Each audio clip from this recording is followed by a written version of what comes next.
Welcome everybody. Thank you for joining this webinar with Alan Jope, who we're delighted to have here. Peter DeVink, who's on the call, connected me with Alan not so long ago, and he very kindly agreed to join us. And it's very much in line with the mission of the Asia Scotland Institute, which is to, now in its 8th year, to educate and inspire tomorrow's leaders in Scotland and inform them, or better inform people in Scotland about Asia and what's going on in Pan-Asia, which is extraordinarily current and relevant at the moment. In many ways, Alan himself epitomizes what we're trying to do, because in a long career with Unilever, as he worked his way to the top, he has been immensely responsible for building the #1 ranked sustainable business that Unilever is described as. And he's going to talk to us about how it will continue to expand in Asia over the next decade. Alan, for those of you who don't know it, is a Scot. He was born in Scotland and earned his Bachelor of Commerce degree from the Business School of the University of Edinburgh, and also attended Harvard Business School's General Management program in 2001. He joined Unilever as a graduate marketing trainee in 1985 and went on to be president of the Beauty and Personal Care, which was the largest division at Unilever. And he's had periods running its operations in India and China. From 2009, he led Unilever's business in China and North Asia, doubling its size and laying important foundations for future success. And also, he was responsible for Russia, Africa and the Middle East, and global category leader for several of Unilever's food businesses, and as president of Unilever's home and personal care business in North America. Earlier, he worked in a number of sales and marketing roles in the UK, Thailand, and the US. Alan is married with 3 children. And so you can see from the description that I've given you that here is a man of all seasons, for all seasons, who has done a variety of jobs within Unilever and is immensely well qualified to chat to us today about Unilever and the market as he sees it. So Alan, thanks so much. And I'd like to get us going by asking you if you could talk a little bit about Unilever, how it's grown, and give us a sense of the breadth and scale of the business that you head up. Thank you. Well, thanks very much, Roddy. Thanks, Doug, as well. I think, Roddy, you've definitely earning the overtime award. I know you're leading this call from the US, where it's very early in the morning, but you've assured me that you've had your cup of coffee fully alert and ready to go. That was a very generous introduction. Thank you for that. Let me begin by just saying a bit about Unilever. I don't want to assume that everybody knows the company that well.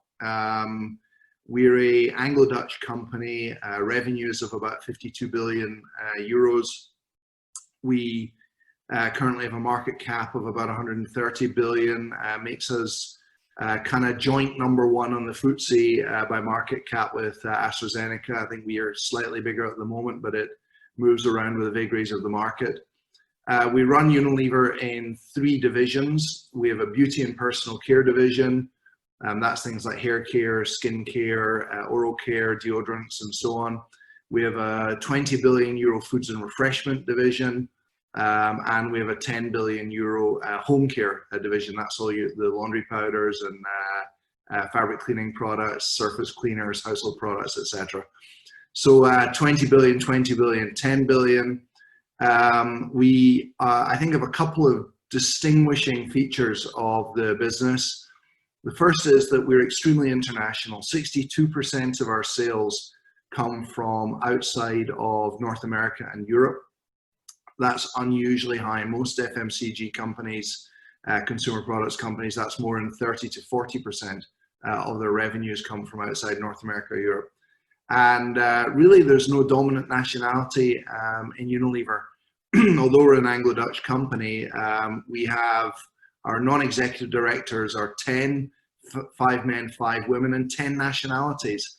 And my own executive team, I think the single biggest nationality we have on there is Indians. And currently the CEO and the CFO are proudly Scottish. So you won't find one particular nationality dominating the business. And that reflects our broad dispersion.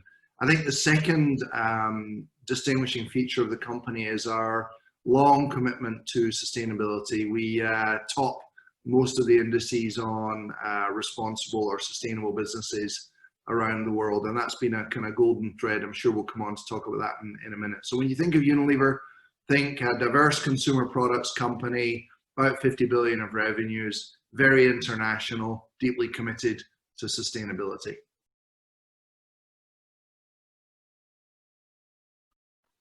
Alan, thanks for that. Tell us a little bit about your own personal journey within the company. You joined as a graduate trainee and worked your way through. I know that in Unilever, that's not unusual, whereas perhaps in other businesses, people hop around more.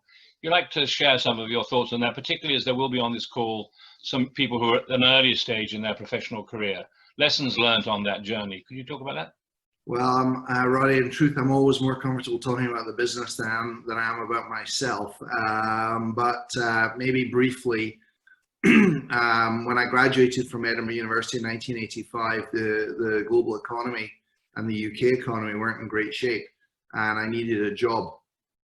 And I received an offer from Arthur Andersen, but realized late in the process that probably I would not have been a particularly good auditor, and received offers from Procter & Gamble and Unilever. My then girlfriend, now wife, realizing that P&G were based in Newcastle and Unilever was in central London, made the decision that we would join Unilever. So I joined Unilever, she joined a design firm in London.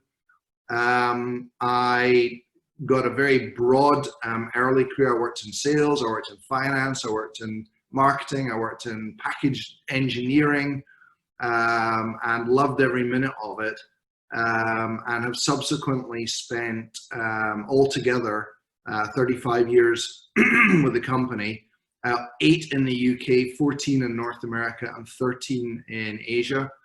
One of the things that I humbly offer as a suggestion to young people going into the workplace now is don't ever have too tight a roadmap on what you want your career to look like. Get lots of diverse experience early in your career, even whether it's within one company or across multiple companies. Get breadth early on. Have a more of a compass of the type of work you like doing, where you want to live, the type of values in a business that are important to you. To me, that's much more important than a detailed roadmap. I've had, as you said, the tremendous privilege of working in lots of great countries, across lots of Unilever's categories. I've never been motivated by upward mobility, and I certainly never dreamed of being the CEO, even in my previous job. In fact, I was a little bit of a reluctant candidate to become the chief exec. And I do ascribe to a kind of a view of enjoy the moment. You know, this is not a dress rehearsal. Work hard, do the best you can in the assignment that you've been given, and you'll be surprised what opportunities open up. And one day you suddenly wake up chief executive of a big business.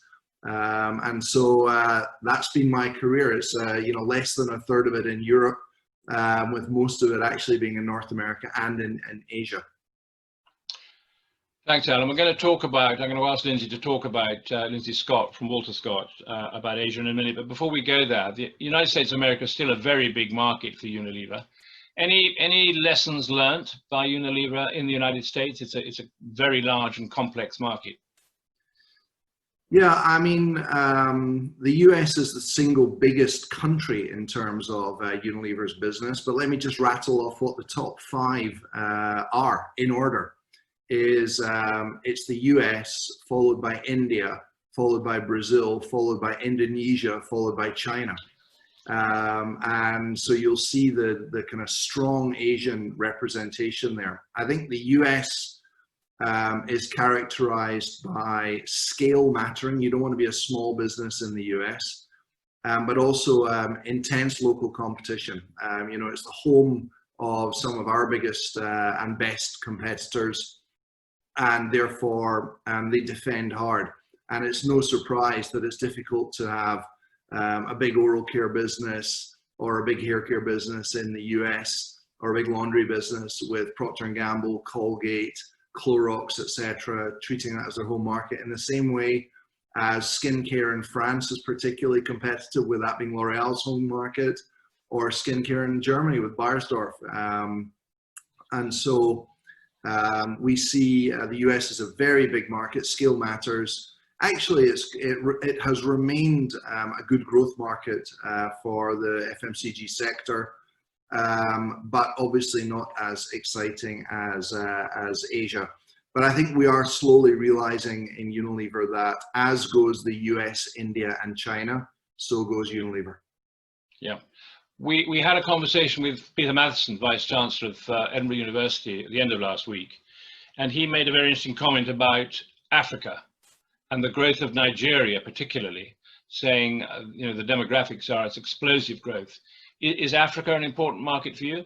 And do you see it as having huge potential in the future? Yeah, I mean, and I know Peter well, and what he's describing are the demographic trends, which are breathtaking. So as the world goes from a population today of, let's use round numbers, of 7 billion, by 2050 having about 12 billion, Africa will account for almost all of that population growth. Africa is predicted to go from 1 billion to 4 billion. And that raises lots of opportunities and threats. I think the opportunity is that Africa will remain a very fast growing market. It'll grow from being a relatively small set of economies to dominated actually by South Africa and Nigeria. There'll be many countries will start to emerge from Africa, but the real challenge actually will be the population growth. Yeah. And if you couple on top of that climate change and the inevitable nature degradation that we're going to see in Africa, not to mention water issues, it's very much in the developed world's interest, particularly Europe's interest, to ensure the responsible growth and development of Africa, because without doing so, there will be an influx of refugees from Africa through North Africa into Europe of a scale that we could not even imagine today. So Africa is still quite small. It's going to be a very good growth story, but there are social and environmental issues that we need to get to grips with now to prevent yet another crisis. Alan, thanks. I'd now like to ask Lindsay Scott from Walter Scott to ask some questions of you. Lindsay. Hi, Alan. How are you? Hi, Lindsay. Very well, thanks. How are you? Great. I think you're in Edinburgh, aren't you? Are you still in Edinburgh? I am. It's a kind of lousy, cloudy day. Yeah, no, I am as well. It's pretty miserable. Yeah. Anyway, I have some questions. I'll try to focus a little bit on Asia, but also on the sort of sustainable living plan and the sustainability focus that the business has. Maybe we could start by talking about the sustainable living plan and what the sort of challenges are that you faced. Initially, it was introduced by Paul Polman, and I think it was almost a decade ago, and how that has evolved to become front and center of everything that the business does. Let me just wrap on that for a few minutes, Lindsay. So first of all, sustainability has really been the silver thread that has linked Unilever's business for a century. And we can trace it back to the founders of our businesses. We often call this guy William Lever, the founder of Unilever. And he was the guy who created the Lever Brothers soap company. But the other purpose-led founders of the business, people like the Jurgens family and the Vandenberg family in the Netherlands, and many of the modern founders that we have in the business today, Ben and Jerry being good examples, have got very strong social and environmental motives. Now, William Lever, he built a model village in Port Sunlight to house his Victorian workers, and very unusual and progressive at the time. When his workers went off to fight in World War I, not only did he hold their jobs open for them after the war, he paid their wages to their families for the entire time they were away. This was kind of unprecedented.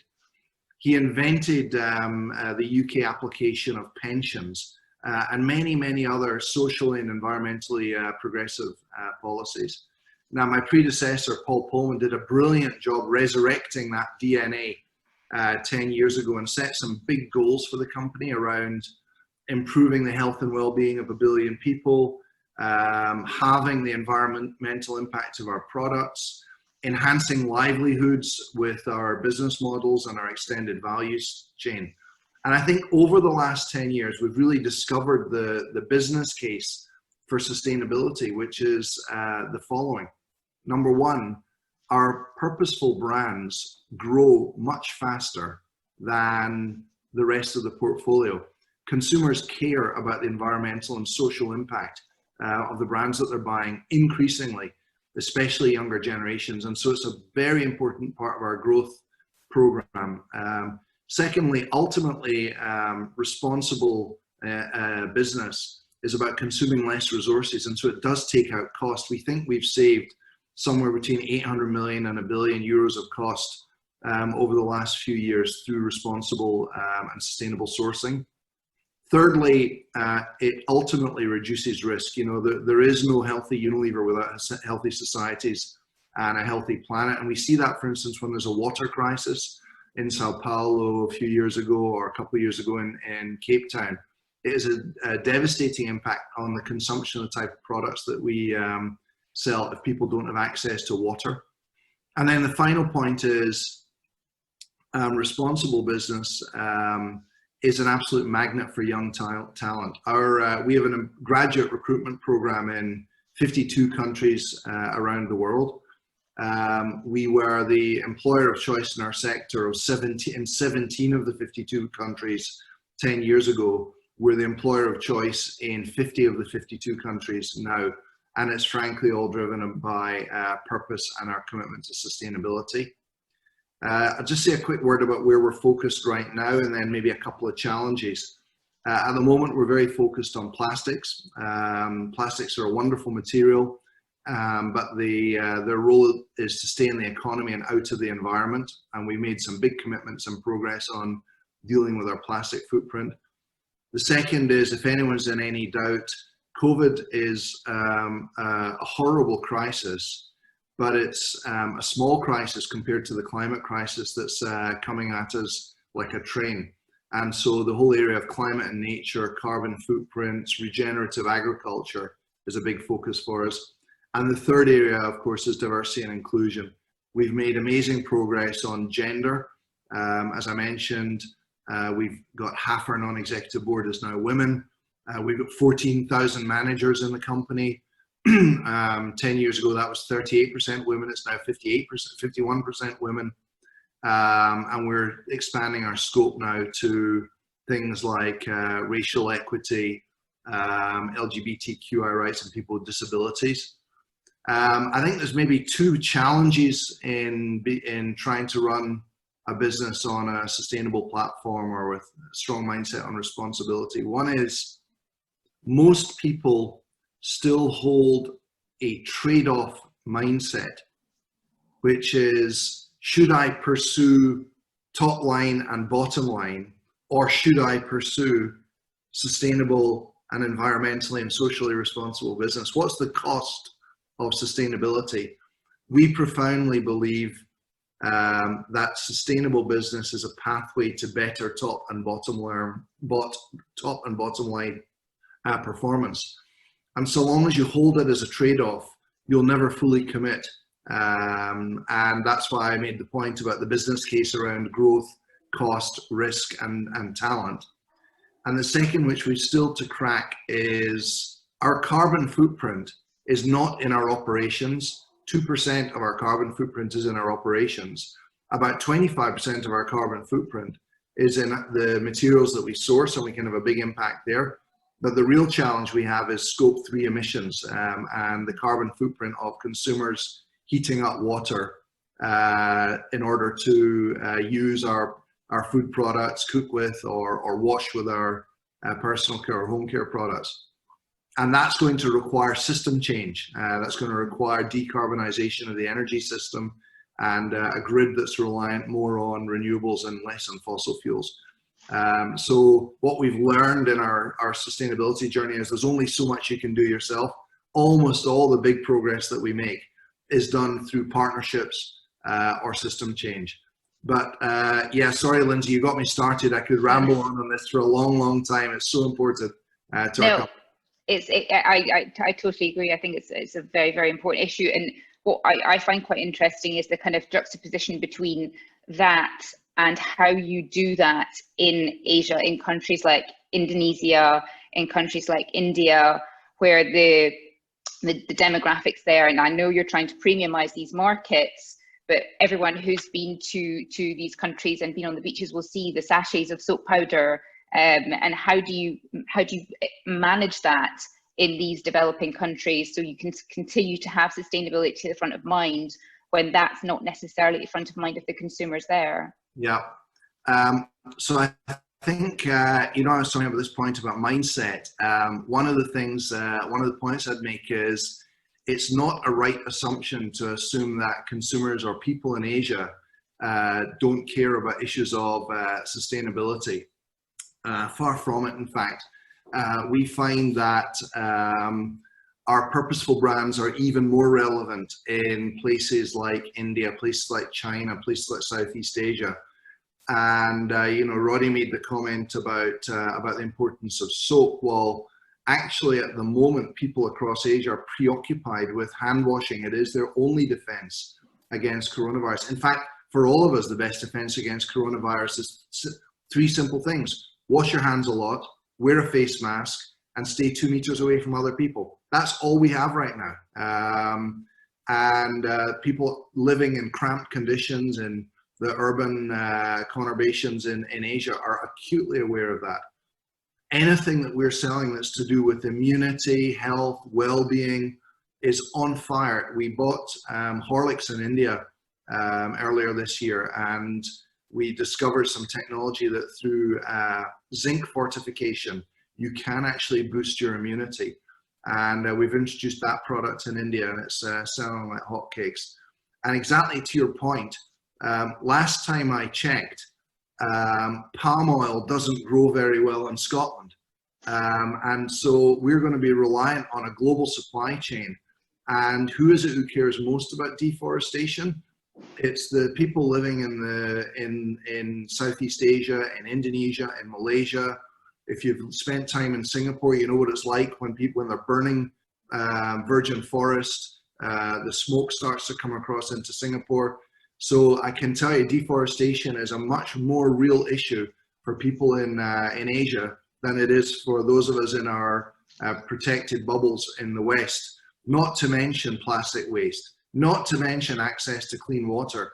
So all these environmental and social issues are on steroids in Asia and are even more important to our business out there than they are in places that maybe people are dialing in from in Western Europe or North America. Mm-hmm. So just to talk a little bit more about Asia and maybe move away from the sustainability theme a second. So how important is Asia to you as a continent? And how do you manage that kind of, you mentioned it in the States, which is interesting, but when you're talking local brands in the States, you're talking P&G and Clorox. I'm talking the smaller local brands in places like India, which has a hugely heterogeneous population, or even in China, where you have this kind of, again, this balance between a large Unilever benefits of scale versus India, which is essentially lots of little different countries with different languages and different local tastes, even within a state. How do you get the best of that and manage that situation in across Asia? Great, thanks, Lindsay. So let me start with a couple of numbers. So the continent of Asia is about a third of Unilever's sales globally, and significantly more than half our growth. So typically Asia in aggregate grows at least twice the company average. By the way, at company average, at or above company average levels of profitability. So there's no bottom line dilution that comes from that. Second thing I would say is we have a very, very long history in most of the countries that we operate in Indonesia. Our business in China goes back to 1922. I happen to know that from having run that for a while. We've been over 80 years in Indonesia. I think we're approaching 100 years in India now. So we've got very, very long and deep histories in the markets of Asia. Thirdly, you know, as you mentioned, Asia is very heterogeneous. Forget about even within India. There's no such thing as Asia, actually. In fact, we think of Asia in three groupings, which again are just groupings of convenience. It's North Asia, which is China, Korea, Japan, and I'm including in that Taiwan and Hong Kong, obviously. Then South Asia, which is India, Pakistan, Bangladesh, Sri Lanka, Nepal, and then Southeast Asia. And each of these blocks of North Asia, Southeast Asia generate turnover for us of somewhere between 4 and 7 billion euros. So they're big businesses in their own right. But think about, you know, we call it Asia, but you've got GDP per capita in Singapore of $65,000 a year at nominal rates, to around $10,000 a year in China, to $1,000 to $2,000 a year in India, Pakistan, Bangladesh, and South Asia. And so there's dramatic differences in not just culture, not just language, not just foods, but in raw economic capacity at an individual consumer level. I think the one common theme is that you need strong local leadership. And so Unilever in China is a Chinese company. Hindustan Unilever is a completely Indian business. I think we've got like 2 or 3 expats in there at the moment. And I could give you all kinds of anecdotes from my own experience of how important it is to have local guides.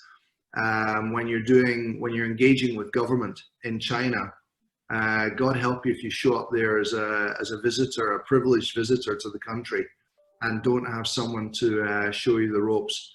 So we certainly see Asia as a series of businesses, each with its own characteristics, each with its own local needs, each with its own local leadership.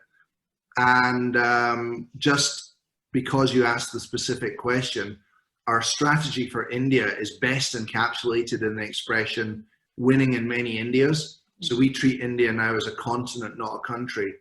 And we even have different tea blends for different parts of India. We have different formulations of laundry powder for the different water conditions across India. But I think there's probably 2 things that matter across Asia, maybe 3 things. The first is local leadership. I've already mentioned that. The second is affordability. That's important, whether it's in the format, small sizes, extremely low cost formulations, and then a very, very important supply chain focus on efficiency. And if you've got strong leaders and you deliver kind of good affordability, then the third is locally relevant brands. And it's because we've been around for such a long time in these markets that I think we understand how to take our best global brands, but express them in a way that's relevant for the consumers of Myanmar or the Philippines or Indonesia or Bangladesh. Here's an interesting fact for you. Bangladesh or Pakistan, pick one, will generate more absolute euros of growth for Unilever in the next 5 years than all of Western Europe. Oh. Fascinating. Yeah. Lindsay, we're going to have to open this up a wee bit. Yeah, absolutely. Helen, I've got a question for you because it's very much a feature of what's going on, the US-China trade war and the position that companies have to take when dealing with China and the Chinese Communist Party. We've seen the issues around the Hong Kong situation with HSBC, Standard Chartered and others. How are you navigating those particular challenges? Yeah. So the first thing is we try to stay out of politics. We are obsessively focused on serving local consumers, and most governments, when they see that, welcome us in their country. The type of categories that we operate in are not particularly sensitive, so we're not in telecommunications or computer chip making or military equipment. And we're very welcomed by most governments because we serve their consumers and we provide really high quality jobs. Most of what we sell locally is made locally. And we have very good relationships with most governments around the world. One particular concern I have is this absurd retreat to nationalism that seems to be taking hold as a popular political position, and we are actively fighting against that. The reason why our supply chain has held up through this coronavirus crisis, and it has held up magnificently, is precisely because it's a globally connected supply chain with multiple points of backup and redundancy, and we don't depend on just one source of materials. Global trade has lifted hundreds of millions out of poverty in the last 2 decades. And if we start to see, the one thing we will champion is against a breakdown of global trade, because it will sink the overall water level, it will stifle economic growth, and all will be worse off. So geopolitical tension we try to avoid, but we will be an active voice for maintaining a friction-free system of movement of capital, movement of goods, movements of people, to allow global trade to continue. And I imagine that the United States elections in November the 3rd, are going to be an important element in what to expect going forward. Yeah, I mean, there are others better qualified to comment on US politics than I am. One interesting thing that we've done recently is we have removed all of our advertising in the US from the big social media platforms, Instagram, Twitter, Facebook.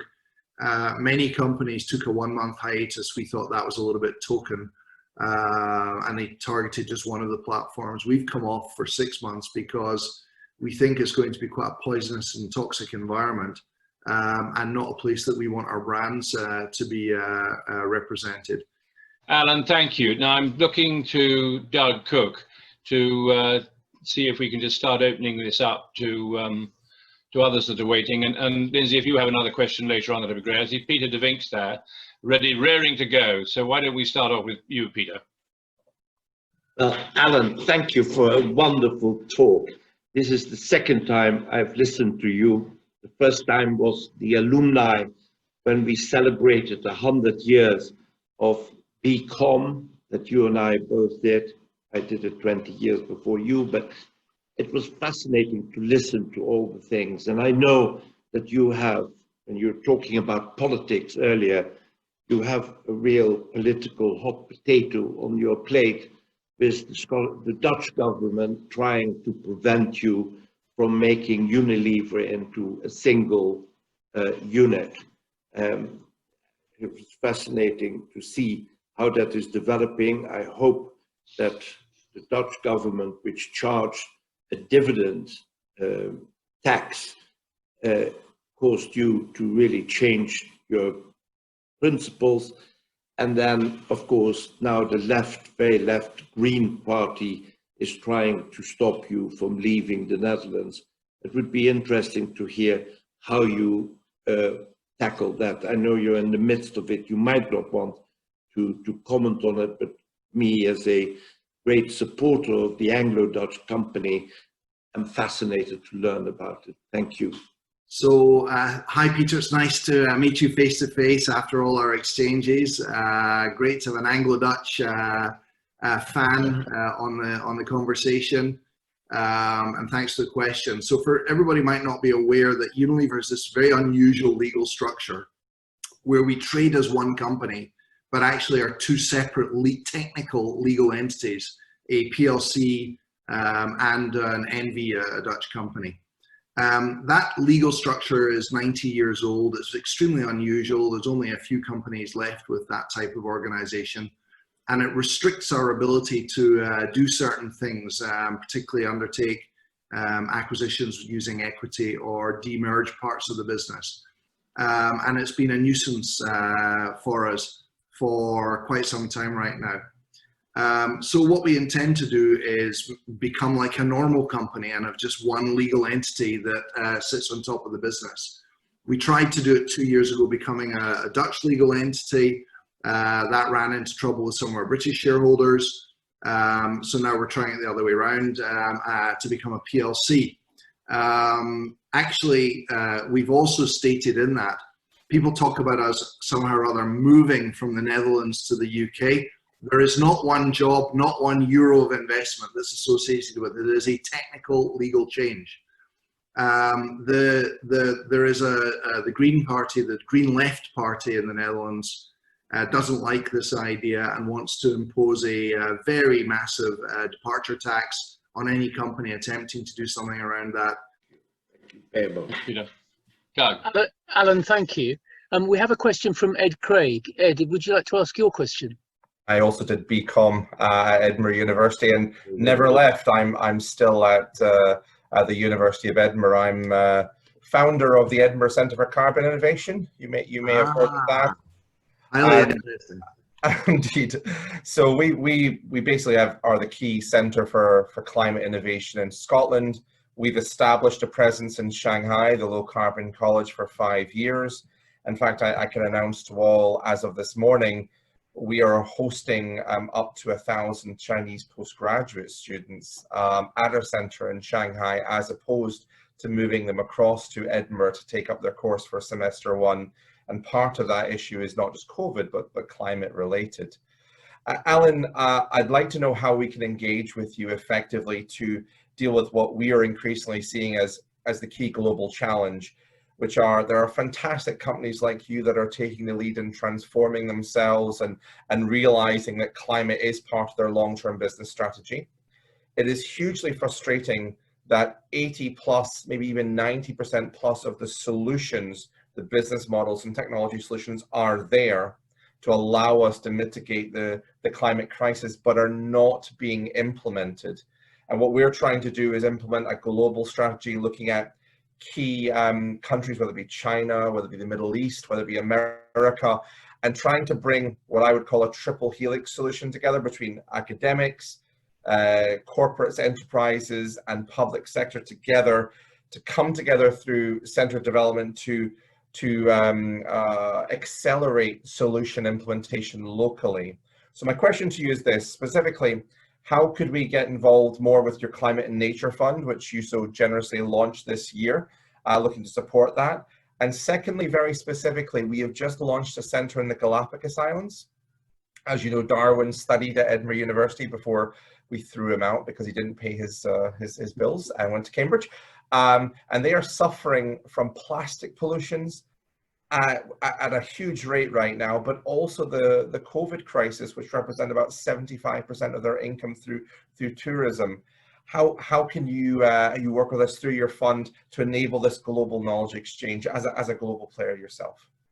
So look, first of all, I think, Ed, it is the existential threat that we're all facing. I think there's two actually. One is the environment and the associated consequences on climate and nature. And the second is inequality and the social consequences of not dealing with that. Those are really the two superordinate threats that we face. So you couldn't be working in a more important field, if I'm honest. Three quick reactions. The first is, I do think you need some businesses to step up from the private sector and take iconic action. I'm very impressed with what BP are doing. BP have just made a commitment 2 weeks ago to effectively exit fossil fuels and replace it with renewable energy.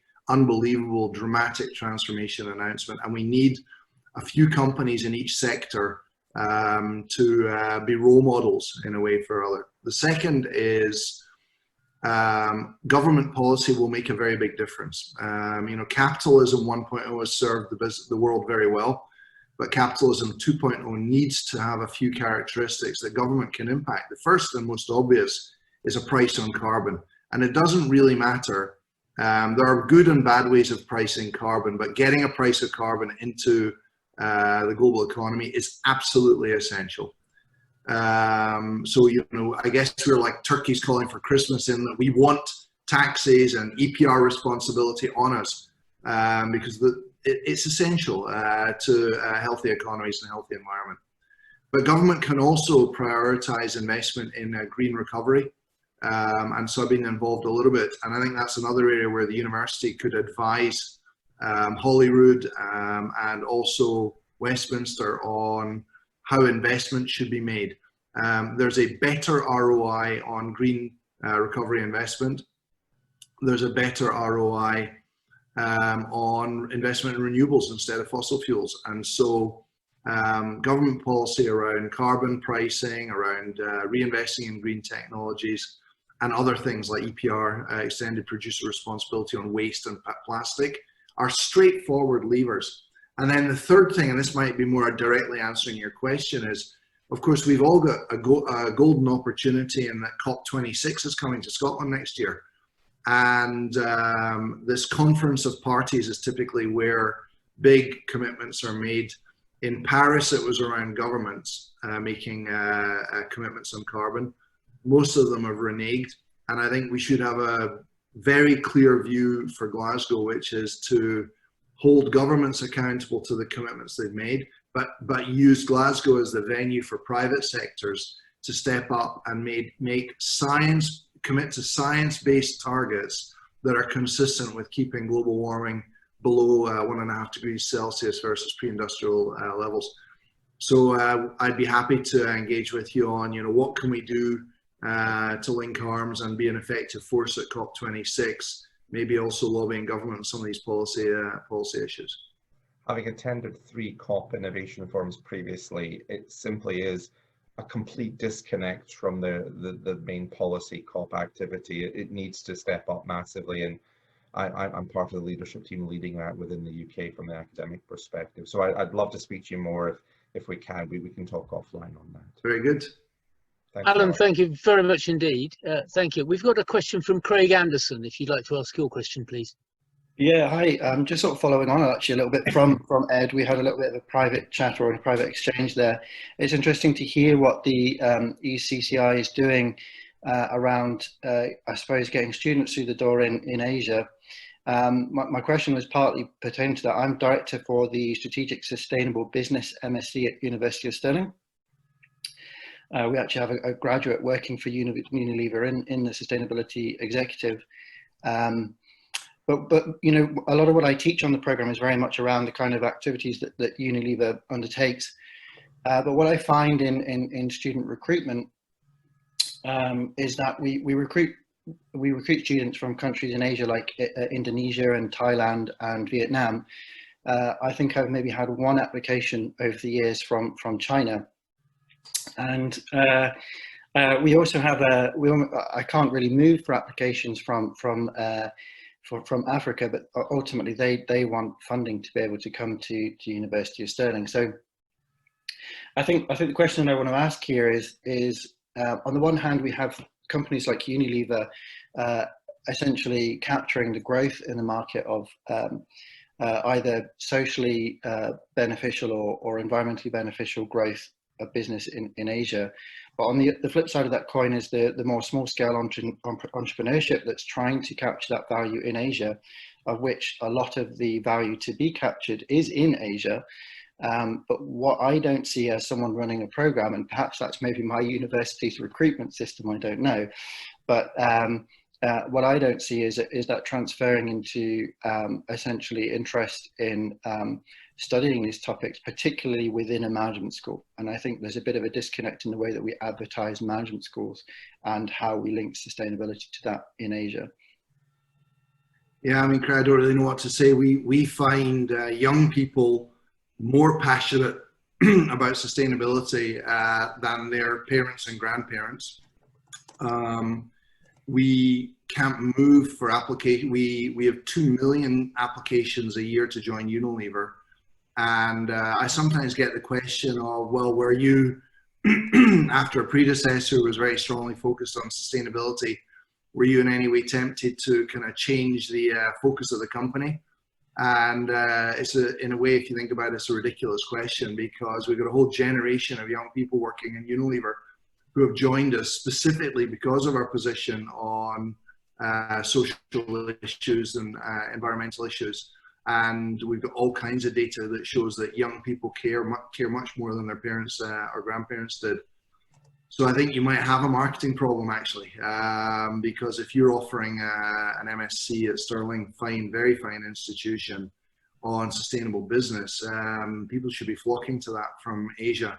So I don't know whether it's a content issue or a marketing issue, but it makes no sense that you're not inundated with young people, especially from Asia, where the desire to learn and grow is very, very strong.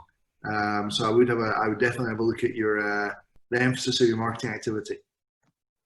Yeah, but we have some suspicions about this, and it's a hot topic within the school. So I'm not surprised to hear what you say. I think I'm going to talk to Ed a little bit via email offline and try to work out exactly what maybe the different ways in which things are packaged in that market.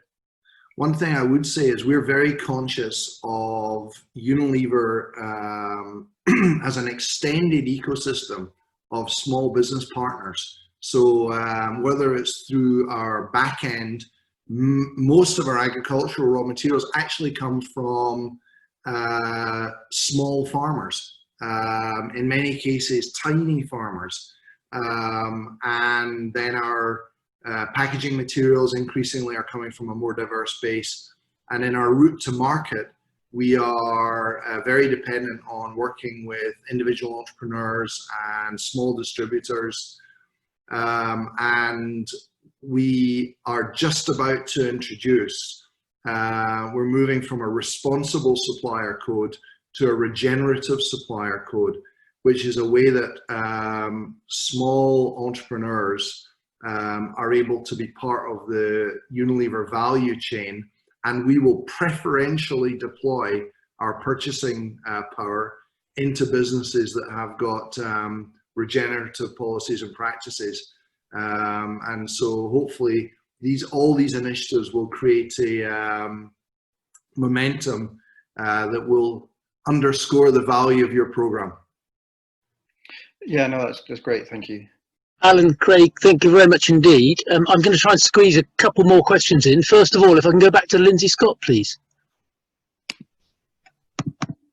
Hi, yeah, Alan, I had a question about sort of moving back to the financials of the business. I'm delighted that your brands with purpose are growing faster, and I understand that you said that you've cut a lot of costs out of the business. But what does that mean in terms of marketing and advertising spend and the communications required to get this message across? One of the examples is the previously known Fair and Lovely brand in China, which you are now, I'm delighted that you're going through this rebranding campaign, but putting this up there and putting this in front of the consumer costs money.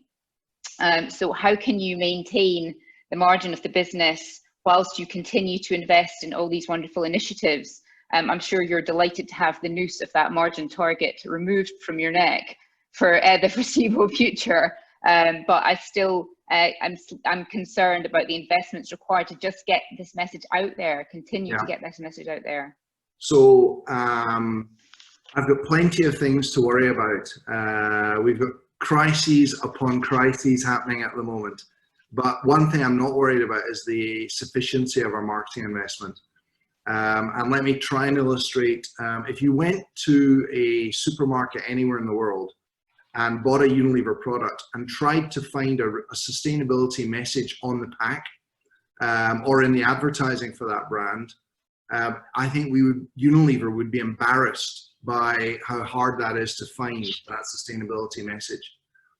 And so this year we committed that we would increase the proportion of our brand's core advertising, which talked about this, how that brand was contributing to environmental or social purpose, that we would increase that from about 20% of our overall advertising spend to over 50% of our advertising spend, which by the way means that we've still got around 50% of our advertising spend that's still going on conventional features and benefits, or promotional offers, etc.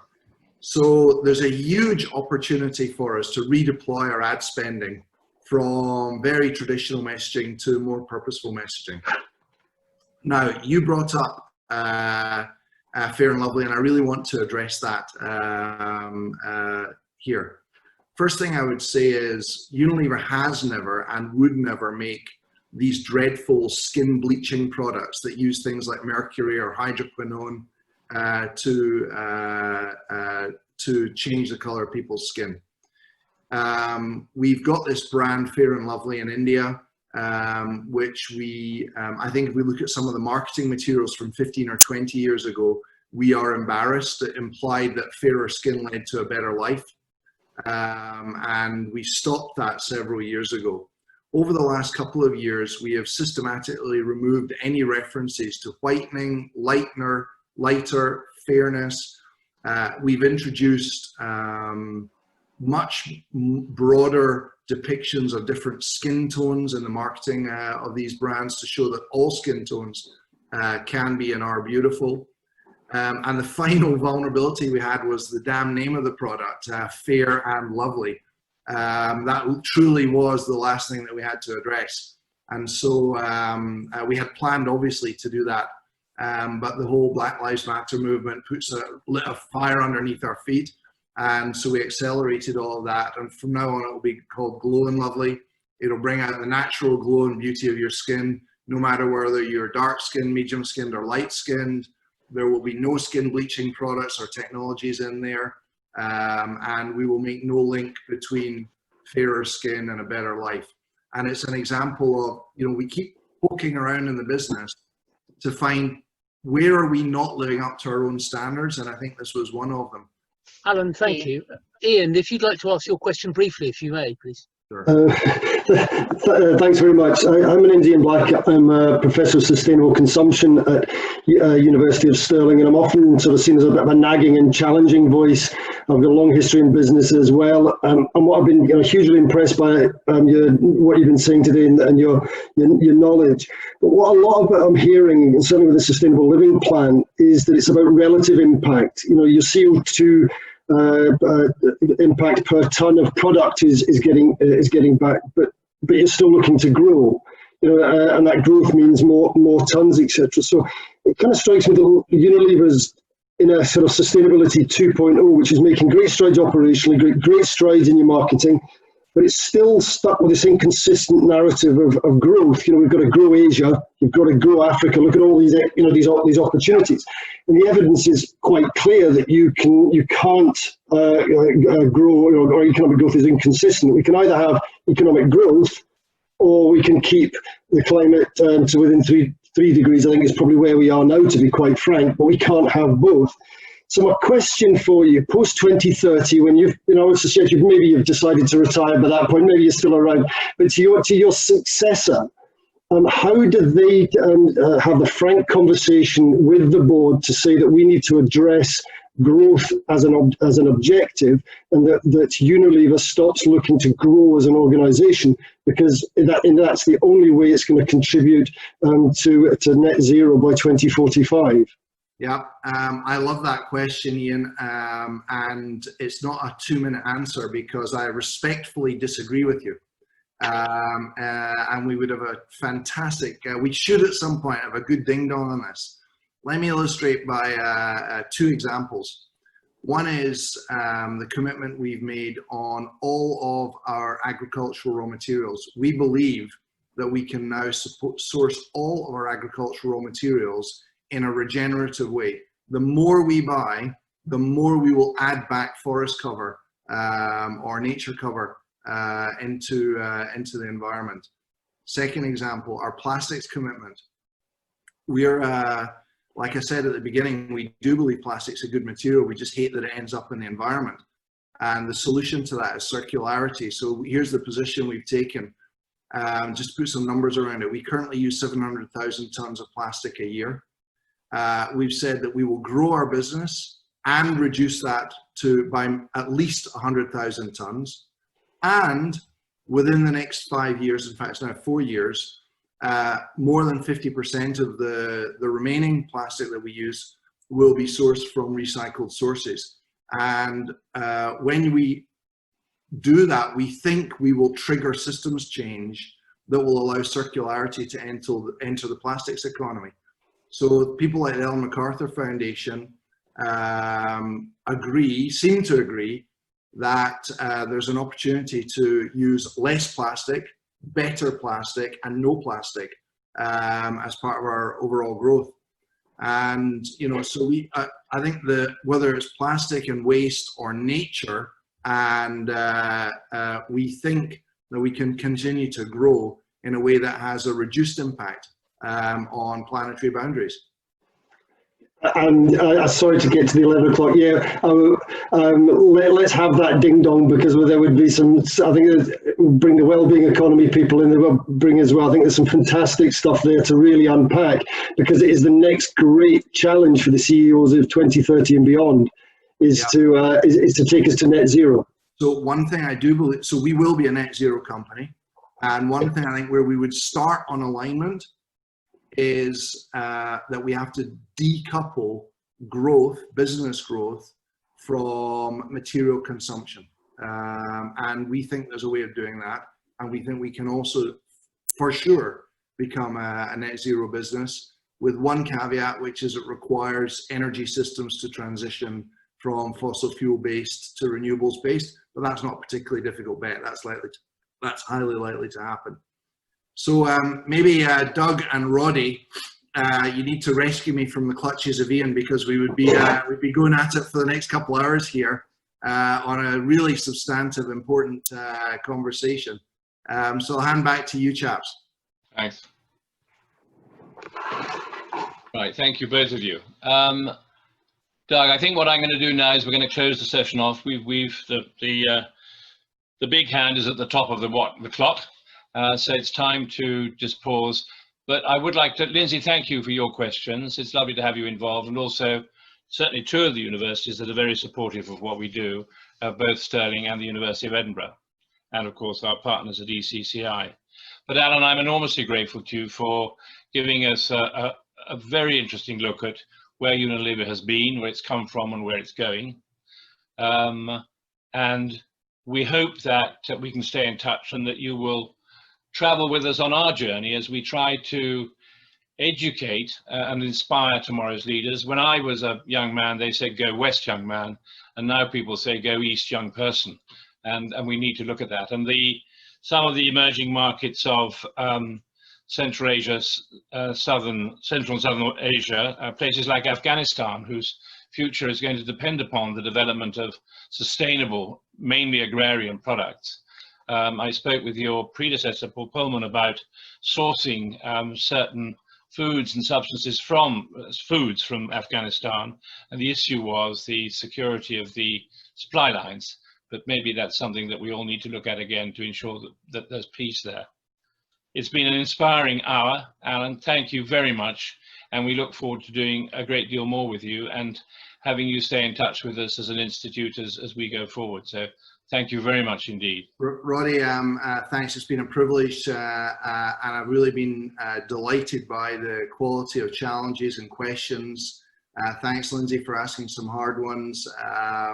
That's what will make us a better business. But more broadly, the connections between Scotland and Asia have always been strong. And I would be delighted to play a part in keeping them strong for future generations of Scots, but also for the benefit of that wonderful part of the world that we call Asia. So it's wonderful work that you're doing. Thanks, and delighted to be a very tiny part of the story. Thanks, Alan. Thank you very much indeed. And to everybody on the call, thanks very much for having been with us today. Bye-bye.